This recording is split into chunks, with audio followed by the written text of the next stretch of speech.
G'day, Joey here. I've got another opportunity to revisit drop D tuning. And let me start by saying a while ago, maybe 6 months ago, a strange thing happened where I was rehearsing a bunch of songs to do covers and that sort of thing. And by sheer coincidence, about 4 songs in a row all had double D drop tuning, where you tune both E strings down to D, the high and low E strings. And I did a video on that because I thought, oh well, that's an unusual thing to happen, especially someone like me who generally, as a general rule, I sort of shun alternate tunings. If I have to do it, I'll do it. If I can get away with not doing it, I won't. Etc. Now, coincidentally, I'm learning a song that has drop D tuning, and once again I went through the whole thing about, do I really need to do it in drop D tuning? Maybe I don't need to. And I'll go through that because it's a sort of interesting little tale about how I ended up sticking with the drop D tuning, and why. It's a good tale. And in doing that, there was another song I was learning where I thought, you know what? Drop D tuning would really help me play this song even better. So I ended up now learning 2 songs in drop D tuning. One actually had it, the other didn't. And only this morning, as I was about to start preparing for this, it occurred to me there's yet another song where I think, drop D tuning's really going to help me on this one as well. The funny thing is that they are all different songs. They're all recorded from 1973 to 1975. In fact, coincidentally, 73, 74, 75. They're all from those 3 years, but they are all very, very different songs, and there's sort of different reasons why I would do the drop D tuning in each case. So I thought, that's an interesting video. Let's go with the first song. And I'll touch on the second one, but I'm going to leave the third one a mystery because it's an interesting example. When that video eventually comes, I'll relate back to this. Yeah, this is the drop D, the D drop D tuning, the song that I didn't mention first time round. Around Christmas time, I reckon, just before or just after, sorry, I can't remember. I was having my coffee, and sometimes I'll just put a YouTube clip on. I may or may not have my guitar in hand. On this occasion I didn't. I was just watching. So I was watching Spedding, who does a lot of Zeppelin stuff, and he was doing the Led Zeppelin song from Physical Graffiti, a guitar lesson, of 10 Years Gone. So it's a nice long song, nice arrangement. It's got everything in that song. It's a great song.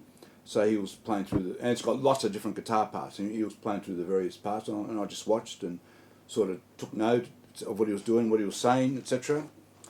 And sort of left it behind and never went back to it. And then like a week or 2 later, I get an email from one of my guitar mates from Melbourne, Tony, who's appeared on the channel a few times, and he says to me, I want to do 10 Years Gone by Led Zeppelin. This is by email. Before I could sort of respond, I actually just saw Spedding give a lesson on that. He points me to another YouTube clip, another lesson. Sorry, let me make sure I've got the correct name. Carl Baldassar. It's a relatively new channel, I think. So Carl, he too is an aficionado of Led Zeppelin, does a lot of clips on Led Zeppelin, and so over the past 12 months, maybe has done, maybe it might be 15 clips just focusing on Led Zeppelin songs. So he does this song as well, 10 Years Gone, and he does it, he takes a slightly different bent and does it with a couple of musician friends sort of there with him, so they're both terrific guitar lessons. So they're both using drop D tuning, and recommend drop D tuning, and so why was I initially reluctant? Well, it turns out that the reason I was initially reluctant to keep it in drop D tuning ends up being why it's a really good reason to use it. So it's a bit of a paradox. But you know, guitars are a bit of a paradox. These questions arise because of the type of instrument the guitar is. You can do lots of funny things with a guitar. You always have lots of different options, and some things sound better one way or the other, and they're all things to explore. It's all fun to explore. So really, ultimately, that's the upshot of this video. My take on drop D, why it's interesting, how and the things you think through as to why you might or might not want to use it. So with that, I don't want to do a lesson because those two guys do a fantastic lesson. But the first thing to note is that you don't broach that low D string. So I'm tuned down to drop D now for a very long time, maybe until like something like halfway through the song. Even though there are opportunities to hit it, you don't take up that opportunity. Let's see why. So let's just do that start.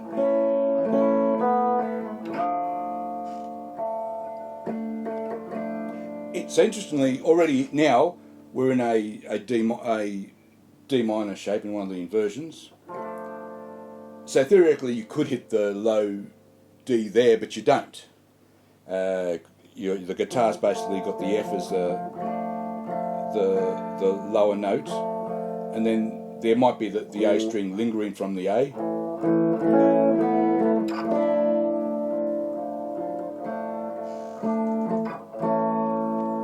And the bass might even be playing the A as a bass note over that D minor. So you do not take the opportunity to hit that low D. Okay? So that's interesting, right? Then you got this bit. Once again, I'm just going to play bits and pieces. The A. Incidentally, the funny fingering. So even during Sped's lesson, I noted his fingering. He makes the point that you want to be able to get to that B string easily, and then to this what's essentially an F6, I think. Oh, well, it's a D minor, sorry, but in like an F6 shape. So both Carl and Sped use some sort of funny fingering to be able to make that, because you want a nice smooth transition, from a nice smooth chord change. I've gone with this because I want to be in this D minor shape. I'm using my little pinky, and I try and squash all three in on the second fret to do the A chord, allowing me to sort of get those fingers across to do that D minor shape. And then when you do the little chord break, you hear the D sharp diminished 7.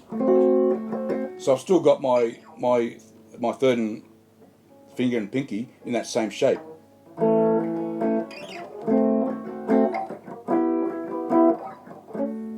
D major 7, you're still not hitting the low bass. You're still sticking to the middle strings.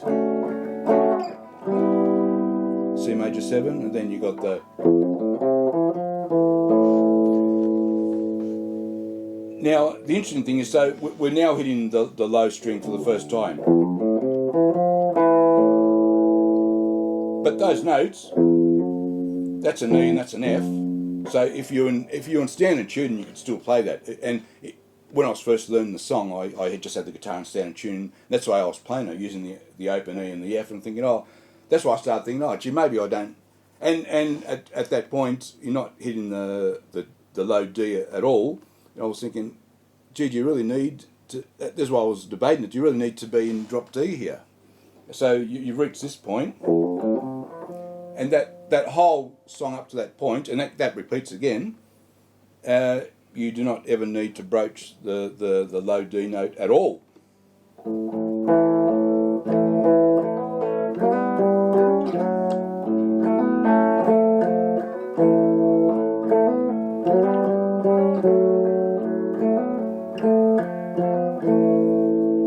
And then at some point you go back to that. And that gets repeated, and you're still not ever hidden that low D. And that repeats. You get one point where you stop on the, I think the C major 7, and then this becomes in. So this is the first solo. I'm on D major 7, but I'm in D major 7. I'm still have not broached that low D note. Right, take note. So we're getting close to halfway through the song here.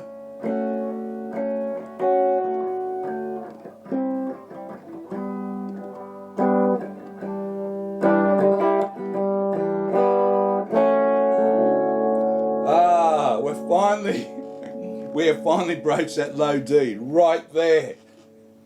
And do you want to keep the drop D tuning just for that bit? And the answer is yes. Yes, you do. So the paradox is you're hitting that drop D minimally, but it's a high point of the song. That's why you want it there, right? For the effect.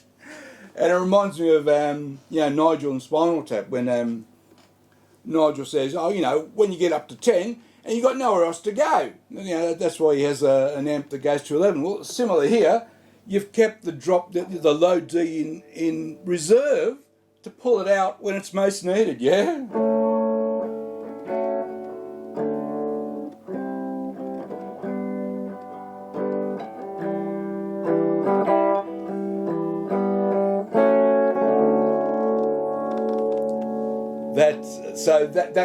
That's a great moment in the song, and you want to keep your low D in reserve for that moment. So you never touch it, and then you probably rarely touch it again for the rest of the song.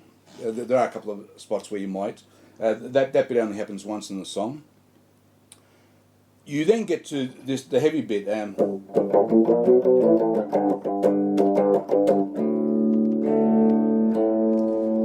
So the interesting thing there is that riff, which I find, as you can see, I find difficult to play, and I'm still trying to nail it. The drop D tuning helps a lot because you got these power chords just requiring the single finger to bar, and that allows that very quick and smooth. It needs a smooth transition, and being able to play the power chord with just the one finger, it really allows that.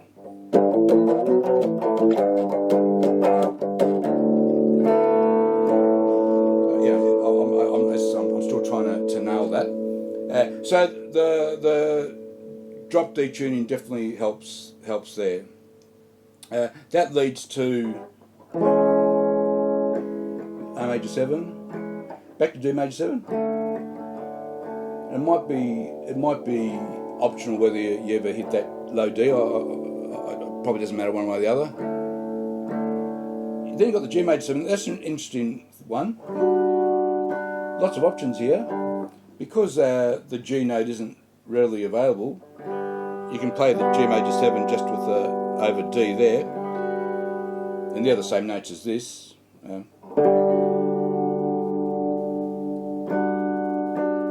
I do like going from this D major 7 shape to that G major 7, because I like the transition back to the C major 7 here. And then from there you can choose to keep the shape and for the next A major 7 that follows, etc. And then you go back to other parts of the song that we've already done.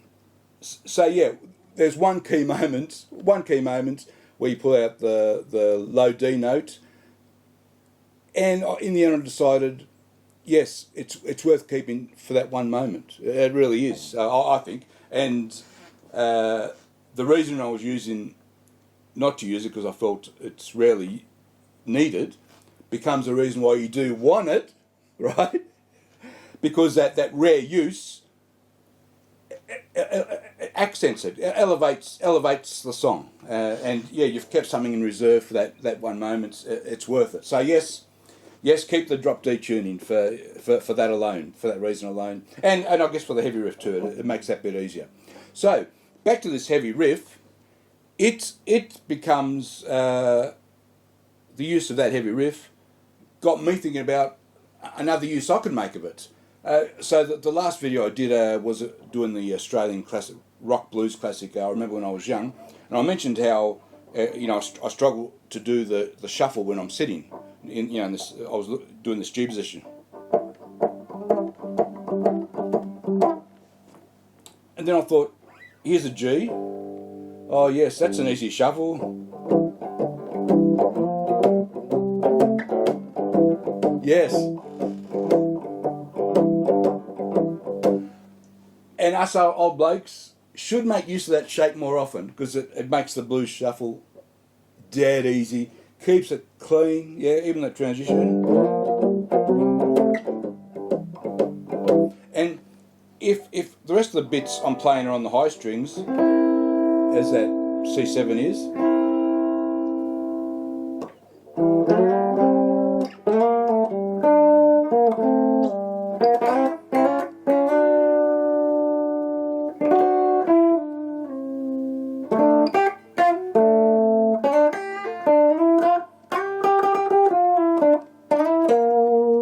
that's the lowest note I go to, that B flat on the A string. So yeah, I'm never going to need to touch the D, our D string now, at all. So it makes sense. And then you're back to. So by doing 10 Years Gone and having my guitar tuned to drop D, it gave me the inspiration to do my blues shuffle in drop D, because it's easier, it's more fun, sounds better, and I still get to play the rest of the song in the high strings anyway without a problem. It works. And then from there, I decided to do a third song in drop D. We'll talk about that another time. I'm going to stop there. Yeah, that was fun doing that. Thanks for watching. Bye bye.